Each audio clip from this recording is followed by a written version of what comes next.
ଆସନ୍ତୁ ସାଙ୍ଗମାନେ ଆଜି ଆମେ ଦେଖିବା ଏଇଟା କ'ଣ ଆପଣ ଜାଣିଥିବେ। ଏ ଗଛ ଗୁଡ଼ାକ ଜାଣିଥିବେ, ଆପଣ ଦେଖିପାରୁଥିବେ, ନିଶ୍ଚୟ ଜାଣିପାରୁଥିବେ। ଆପଣ ଜାଣିଥିଲେ ବି ମୁଁ ନିଶ୍ଚୟ କହିବି, ଏ ଗଛ ହେଉଛି ମହୁଲି ଗଛ। ଆଉ ମହୁଲି ସରିଲାଣି, ଆଉ ଦେଖିପାରୁଥିବେ ଟୁଲ ଆସିଲା।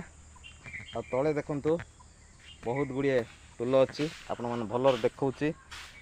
ଦେଖନ୍ତୁ ସାଙ୍ଗମାନେ, ବହୁତ ଟୁଲ ପଡ଼ିଛି, ଦେଖିପାରୁଥିବେ ଏତେ ଟୁଲ, ଅଜସ୍ର ଟୁଲ ଆପଣମାନେ ନିଶ୍ଚୟ ଦେଖିପାରୁଥିବେ।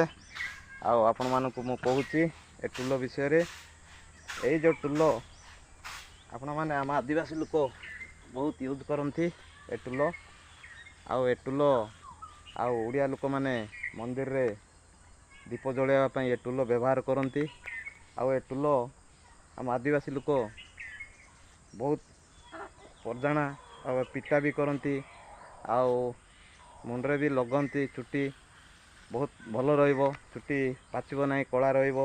ଆଉ ଦେହରେ ଲଗେଇଲେ ମଶା ମାଛି ଏଗୁଡ଼ାକ ସେତେ ଆଟାକ୍ କରିବେ ନାହିଁ। ଦେଖିପାରିବେ ବହୁତ ସାରା ଟୁଲ ପଡ଼ିଛି, ଆପଣମାନଙ୍କୁ ମୁଁ ନିଶ୍ଚୟ ଦେଖାଉଛି।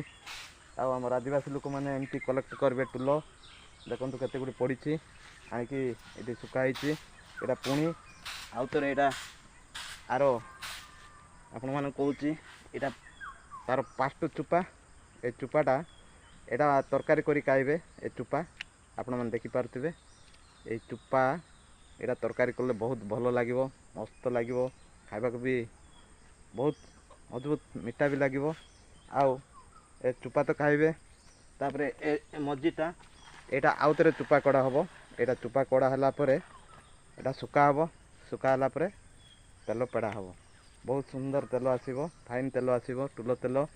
ଆପଣମାନେ ନିଶ୍ଚୟ ଜାଣିଥିବେ, ତଥାପି ମୁଁ କହିଦେଉଛି ଆପଣମାନଙ୍କୁ। ଟୁଲ ବିଷୟରେ ତ ଆପଣ ଜାଣିଲେ, ଆଉ ମୁଁ ତ ଆଦିବାସୀ ଲୋକ, ସବୁ ଟୁଲ ବିଷୟରେ, ଗଛ ବିଷୟରେ ମୁଁ ନିଶ୍ଚୟ କହିବି।